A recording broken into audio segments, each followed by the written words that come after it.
पहले मैं यहाँ पे टेक्स्ट एडिटर एक ओपन कर लेता हूँ।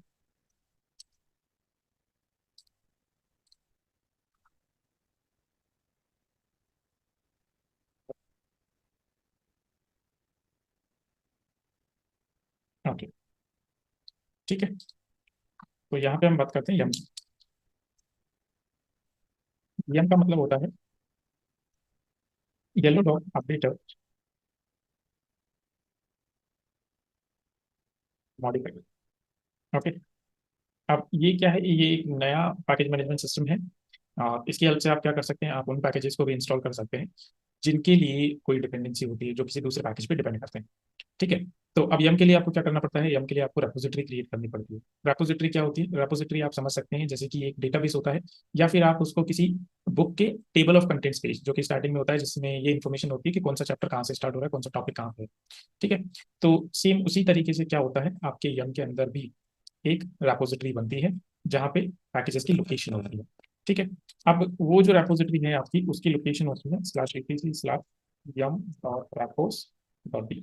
ठीक है, ये बाय डिफॉल्ट लोकेशन होती है आपकी रेपोजिटरी की। और यहाँ पे जो आप रेपो फाइल बनाते हैं, उसका कुछ भी आप यहाँ पे नेम दे सकते हैं। ठीक है, जो भी आप नेम देंगे वो नेम आप दे दीजिए और डॉट रैपो आप लिख दीजिए, तो वो आपकी रैपो फाइल बन जाएगी। ठीक है। तो जैसे ही आप यहाँ पे जाएंगे, जैसे मान के चलो आपने किसी टेक्स्ट एडिटर का यूज किया, मान के चलते हैं विम का यूज किया। ठीक है, तो आप बोलेंगे विम और उसके बाद /etc/yum.repos.d। ठीक है। अब यहाँ पे आपको अपनी रेपोजिटरी बनानी है। तो जब तक रेडिट 7 थी तब तक आपको एक रेपोजिटरी बनानी पड़ती थी। अब हमें दो रेपोजिटरी बनानी पड़ती है, एक एपस्ट्रीम के लिए, एक बेस ओएस के लिए। जैसे कि हमने देखा था, दो फोल्डर्स थे, एपस्ट्रीम और बेस ओएस। तो उन दोनों के लिए अलग अलग रेपो हमें बनानी पड़ेगी। तो पहले का नाम मान के चलो, मैं यहाँ पे एपस्ट्रीम करके, कि पहले का नाम मैंने दे दिया एपस्ट्रीम डॉट रेपो, और जो भी दूसरे का नाम होगा उसका मैं नाम दे दूंगा बेस ओएस डॉट रेपो। ठीक है। और उसके अंदर जाके हमें सबसे पहले तो आई प्रेस करना है। ठीक है। और आई प्रेस करने के बाद अब हमें यहाँ पे कुछ एंट्री करनी पड़ेगी। ठीक है, पहला एंट्री होता है आपका रेपो आईडी का। ठीक है, तो रेपो आईडी क्या होता है, आप यूँ समझ सकते हैं कि जो आपका फाइल का नेम होगा एज इट इज आप यहाँ पे दे देंगे। जैसे कि मैंने लिखा है एपस्ट्रीम, तो मैं यहाँ पे लिख देता हूँ एपस्ट्रीम डॉट रेपो। ठीक है, इस तरीके से।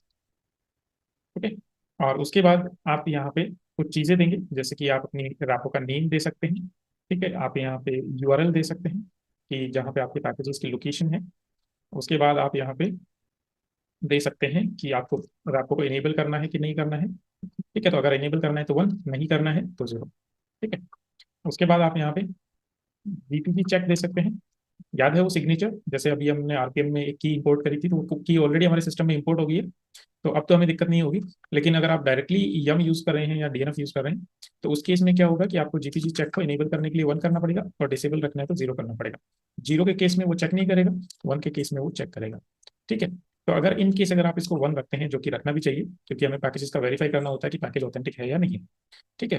तो जीपीजी चेक को 1 कर दिया, और उसके बाद यहाँ से आप एक और फॉर्मेट देंगे जीपीजी की, जहाँ पे आप अपने पैकेजेस की या फिर उस की लोकेशन देंगे। ठीक है, तो जीपीजी की अंदर उस की लोकेशन आएगी जो कि आप यूज करना चाह रहे हैं।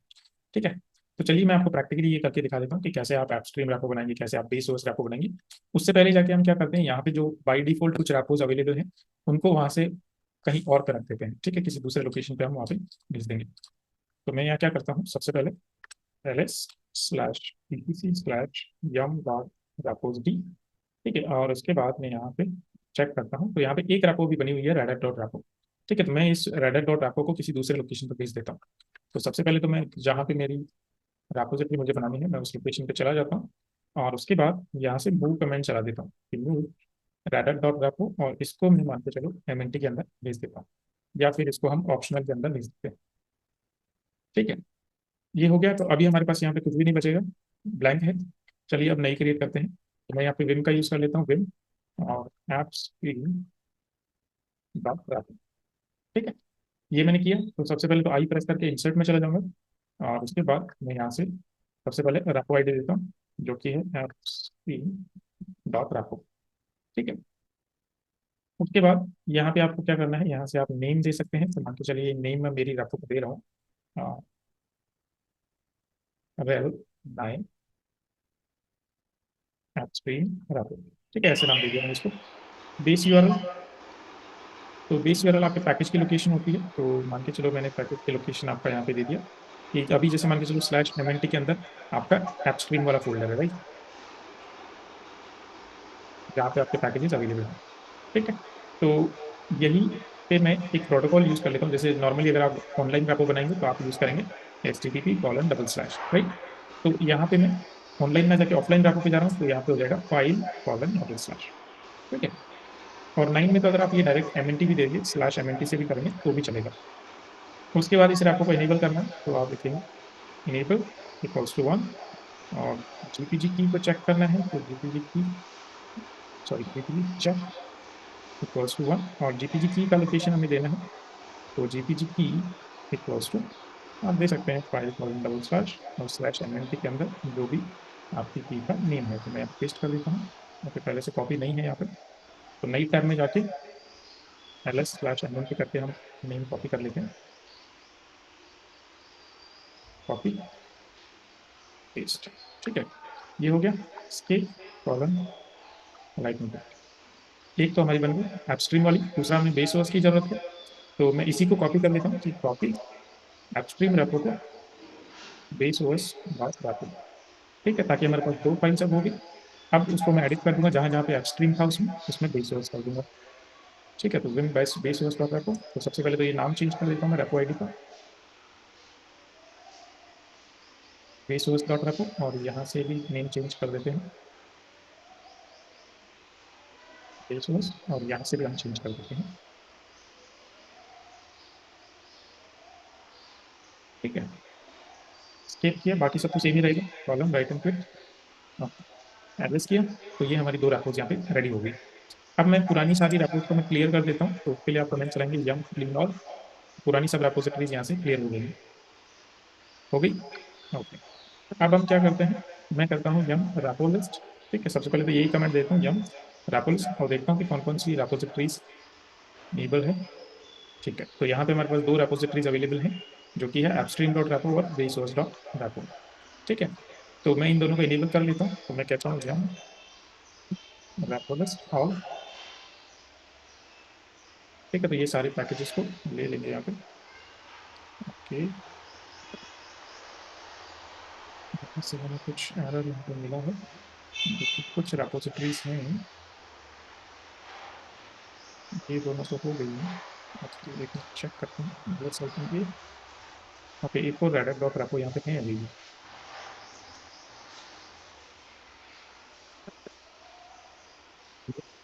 रेडर डॉट रेपो, और इसको हम मूव कर देते हैं /, बस लिस्ट किया, दो हैं।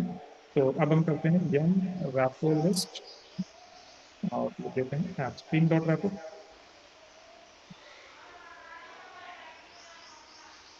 ठीक है। तो हमारी एपस्ट्रीम वाली रैपो इनेबल हो गई। ऐसे ही हम बेस सोर्स को भी इनेबल कर लेते हैं,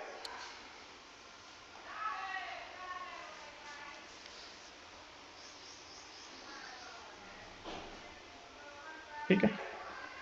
उससे पहले हम ये करते हैं कि जैसे पहले जो एरर आई थी उसकी वजह से, तो हम पहले पुरानी रैपो क्लियर करके फिर इन दोनों को इनेबल कर लेते हैं, या पुरानी सब रैपोस क्लियर हो जाएंगे यहाँ से, एपस्ट्रीम डॉट रैपो, ठीक है। उसके बाद बेस सोर्स डॉट रैपो, ठीक है। अब अगर बात करें कि जैसे मान के चलो आपको देखना है कि कौन कौन से पैकेजेस आपके इंस्टॉल हैं, तो आप कमांड यूज कर सकते हैं यम लिस्ट इंस्टॉल, कर कीजिए। तो ये आपको सारे इंस्टॉल पैकेजेस की लोकेशन इंफॉर्मेशन दे देगा कि बहुत सारे पैकेजेस आपके इंस्टॉल हैं, ठीक है, ओके। ऐसे ही आप चेक कर सकते हैं कि यम लिस्ट अवेलेबल, तो आपके जितने पैकेजेस अवेलेबल होंगे उन सबकी इंफॉर्मेशन, अब ये बहुत सारे पैकेज होंगे, करीबन 4 से 5 हज़ार पैकेजेस होंगे, तो इस कमांड को मैं एग्जीक्यूट नहीं करूँगा, ठीक है। तो ये सारे पैकेजेस की डिटेल्स आपको दे देंगे कि कौन कौन से पैकेजेस अवेलेबल हैं। अब मान के चलो आपको, जैसे मान के चलो मुझे चेक करना है कि जो FTP पैकेज है वो इंस्टॉल है कि नहीं है, तो rpm-q vsfppd, तो यहाँ पे ये बता रहा है कि मेरा FTP का जो पैकेज है वो इंस्टॉल है। तो सबसे पहले तो मैं इसको RPM से ही रिमूव कर देता हूँ, rpm-e और vsfppd, क्योंकि इसके साथ तो कोई डिपेंडेंसी नहीं थी। एंटर किया, रिमूव हो गया, दोबारा चेक किया, नहीं, ठीक है। तो अब हम इसको इंस्टॉल करेंगे यम की हेल्प से। तो आप कैसे करेंगे, यम इंस्टॉल vsfppd, इस तरीके से इंस्टॉल करेंगे, एंटर करेंगे। तो अब आप देखेंगे कि यम सबसे पहले क्या करेगा, रेपोजिटरीज को चेक करेगा और वहां से इस पैकेज की लोकेशन का पता करेगा। दूसरा चीज आपका यम क्या करेगा, यहाँ से डिपेंडेंसीज को रिजॉल्व करेगा, ठीक है। और डिपेंडेंसी रिजोल्व करने के बाद पहले डिपेंडेंसी इंस्टॉल होगी, उसके बाद पैकेज इंस्टॉल होगा। तो अभी के लिए तो इस पर्टिकुलर पैकेज के लिए तो कोई डिपेंडेंसी है नहीं। ठीक है, तो ये तो हो जाएगा इंस्टॉल। वेट करते हैं।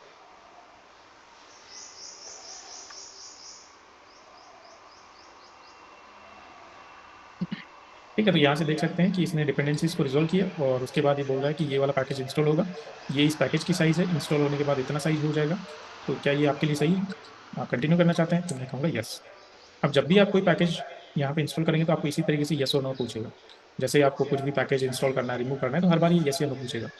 तो अगर आप चाहते हैं कि यस या नो नहीं पूछे, तो उस केस में आप क्या कर सकते हैं, एक हाइफन वाई आगे लगा सकते हैं। जैसे कि मान के चलो मैंने इंस्टॉल करने के लिए कमेंट यूज किया था, यम इंस्टॉल VSFTPD, इसके आगे मैं हाइफन वाई यूज कर लूंगा तो ये मुझसे दोबारा नहीं पूछेगा। ऐसे ही अगर मैं रिमूवल के टाइम पे भी करूंगा तो मुझसे नहीं पूछेगा। ठीक है, मैं रिमूव करके दिखाता हूँ आपको। यम रिमूव VSFTPD हाइफन वाई। ठीक है, तो मैं डायरेक्टली हाइफन वाई यूज कर रहा हूँ, तो इस बार देखना मुझे यस या नो कुछ नहीं पूछेगा, अपने आप से रिमूव कर देगा। ठीक है, तो यहाँ पे इस बार मुझे कुछ भी नहीं पूछा। ओके। अब अगर यहाँ से आपको कोई पैकेज को है अपडेट करना है, ठीक है, तो आप लिखेंगे, पहले तो मैं इंस्टॉल कर लेता हूँ इसी पैकेज को। Yum install VSFTPD hyphen Y.